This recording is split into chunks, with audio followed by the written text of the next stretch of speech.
सर्वप्रथम सब भैया भोजपुरी समाज अवधी समाज के लोगन के बार बार एक बार फिर विजय प्रताप यादव नारी की तरफ से बार बार गोड़ छुई के पहलगी करत बाड़ी। आप लोगन के आशीर्वाद से एक प्रस्तुति लोकगीत का आप लोग पारंपरिक गीत व जौन कि आप लोग भरत शर्मा जी गुरु जी भरत शर्मा व्यास जी के आवाज़ में सुनत हुई हैं। गीत आप लोगन के समक्ष प्रस्तुत बा। जौन कौनो त्रुटि हो आप लोग माफ़ करी है। सब भैयन के थोड़ी प्रणाम पहले बा, नमस्कार पहुँचे। गीत का लाइन है भैया बा जौन आप लोग सुनत हुए हैं बड़े ध्यान से कि अरे जब से गवाना के हो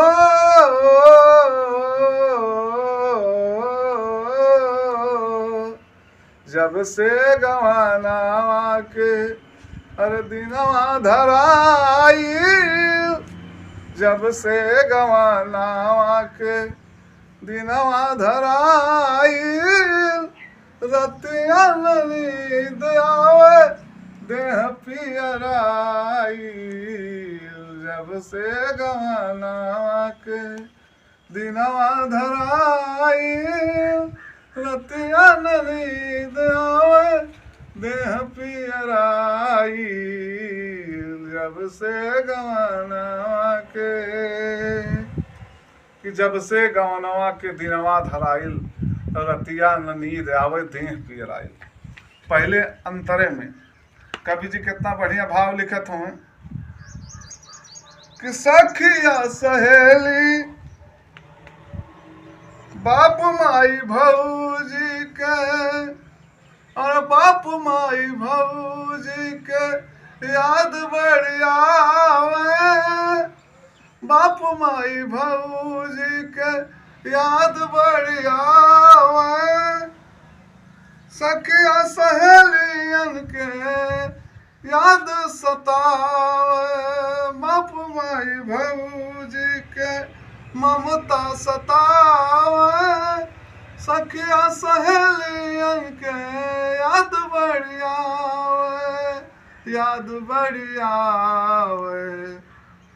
कुह के करे जावा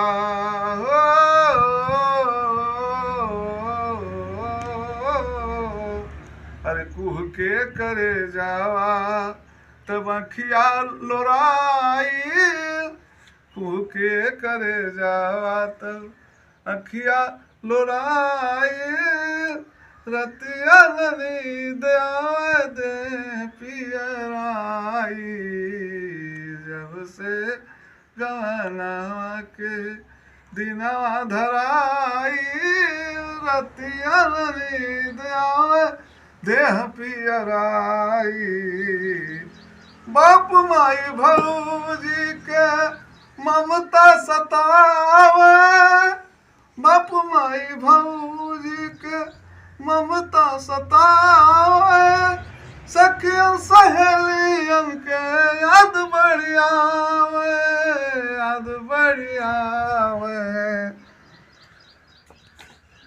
अरे कुह के करे जा कुह के करे जा तब अखिया लोराई कुह के करे जा तब अखिया लोराई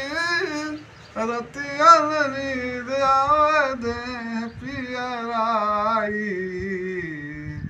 कुह के करे जा। दूसरे बंद में कवि जी लिखत कैसे हूँ कि घर परिवार रोवे रोवे गाँव टोला घर परिवार रोवे गाँव टोला मोर करनी को चर्चा घर घर होला घर परिवार रोवे गाँव टोला मोर करनी को चर्चा घर घर होला अरे जवन कुछ याद रहल जवन कुछ याद रहल अचके भुलाई, जवन कुछ याद रहल अचके भुलाई,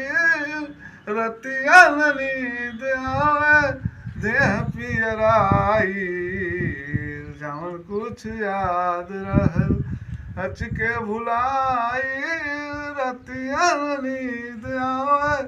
देह पियराई, जब से गवनवा के दिनवा धराई, रतिया नींद आवे देह पियराई। ये तो गीत रहा, लेकिन एक धार्मिक गीत ई तर्ज में भाव कैसे बा, कवि जी लिखत का हुआ कि अरे जब जब धरतिया पे हो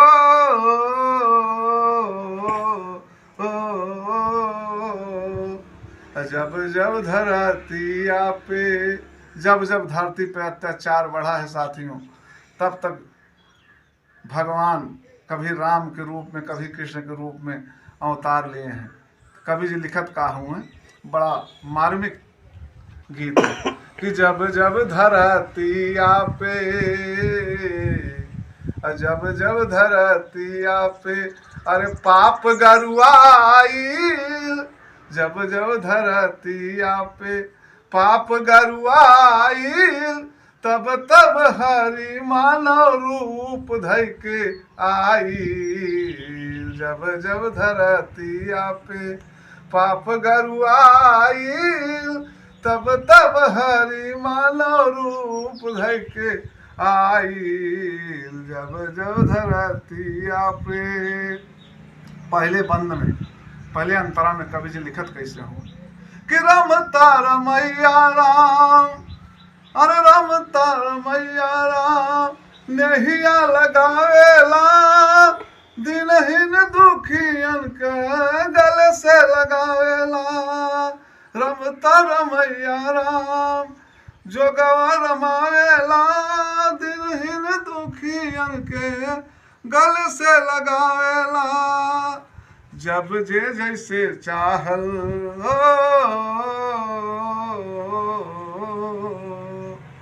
सच्चे मन से जे भी बुलाइल प्रभु आइल, सच्चे मन से जे भी बुलाइल प्रभु आइल, तब तब हरि मानव रूप धइ के आई, जब जब धरतिया पे पाप गरुआई, तब तब हरि मानव रूप धइ के आई, माता सबरी के झूठे बैर के खैले, अरे माता सबरी के झूठे बैर के खैले, सती अहिल्या के पत्थर से नारी बनैले, माता सबरी के झूठे बैर के खैले, सती अहिल्या के पत्थर से नैले, जैसन जे पूजल हो, अरे जैसन जे पूजल वैसन दर्शन पाइल, तब तब हरि मानव रूप धइ के आई, जब जब धरतिया पे पाप गरुआई, तब तब हरि मानव रूप धइ के आई, हर विजय प्रताप चरण में गीतिया सुनाई,